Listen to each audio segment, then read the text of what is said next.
கர்த்தருக்குள் ஸ்தோத்திரம். இன்றைய மன்னா நீதிமொழிகள் 8ஆம் அதிகாரம் 17வது வசனம். அதிகாலை என்னை தேடுகிறவர்கள் என்னை கண்டடைவார்கள். அதிகாலை ஜெபம். யாரெல்லாம் அதிகாலை ஜெபம் பண்ணுறீங்க?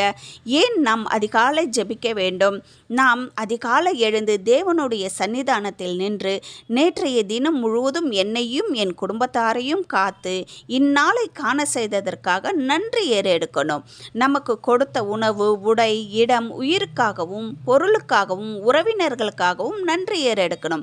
நம் ஏசப்பா கூட அதிகாலையில் எழுந்து ஜெபித்தாருங்க. மார்க்கு 1:35 பாருங்க. அவர் அதிகாலையில் இருட்டோடு எழுந்து புறப்பட்டு வனாந்தரமான ஒரு இடத்திற்கு போய் அங்கே ஜெபம் பண்ணினாருங்க.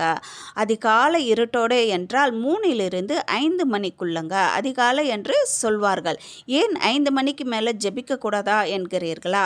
பாருங்க, அதிகாலையில் காக்கா, குருவி, குயில், கோழி, மைனா அனைத்து விதமான விலங்குகளும் தேவனை துதிக்கின்றன. அதாவது இந்த வசனத்தை விலங்குகள் கூட கடைப்பிடிக்கின்றங்க. நாம் எழுந்தவுடன் பரலோக தேவனை நோக்கி நம் கண்கள் பார்க்க வேண்டும். அதிகாலை ஜெபம் பண்ண சொன்னாங்கன்னுட்டு நாம் ஏசப்பாக்கா கிட்ட போயிட்டு எனக்கு அது வேணும் இது வேணும் என்று ஒரு பெரிய லிஸ்ட்டு கொடுக்கக்கூடாதுங்க. இந்த பூமியில் வாழும் மனிதர்களுக்கு எவ்வளவு கொடுத்தாலும் போதாது, அதாவது திருப்தி என்றே இருக்காதுங்க.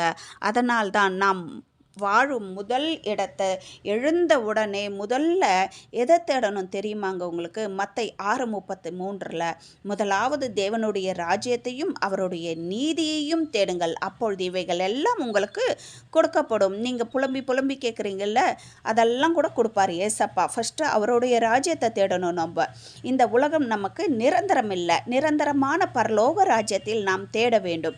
எழுந்தவுடன் ஃபோனை தேடாதீங்க. ஃபோனை நோண்டி பிறகு டைம் ஆயிடுத்து என்று விறுவிறுப்பாக வேலைக்கு ஓடாதிருங்க. அது சாத்தானுடைய செயல். நாம் சுவாசிக்கிற சுவாசம் தேவனுடையதுங்க, சாத்தானுடையது கிடையாது.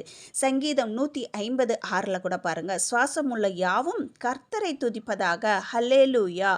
ஆதாமை சிருஷ்டித்தவுடன் ஆதாம் பார்த்த முதல் முகம் நம்முடைய தேவனுடையதுங்க. ஏவாளை படைத்தவுடன் ஏவாள் பார்த்த முதல் முகம் தேவனது. அப்பொழுது ஆதாம் ஆழ்ந்த உறக்கத்தில் இருந்தாருங்க. நாமும் எழுந்தவுடன் பார்க்க வேண்டிய முதல் முகம் யாருதுங்க? நம் ஏசப்பாவுடையது. ஆமாங்க, நம் ஆண்டவர் துதிக்கு பிரியமான தேவன்க. நம் ஆண்டவரை அதிகாலை துதிக்கு பழகுங்க. தேவ பிள்ளைகளாகிய நாம் இதுவரை எப்படியானாலும் இருந்து இருக்கலாம். இந்நிமிடத்திலிருந்து அதிகாலை அவரை துதிக்க பழகுங்கள். அவருடைய வேதத்தை வாசிக்க பழகுங்கள். வாழ்க்கை வசந்தமாக மாறும். ஆமென்.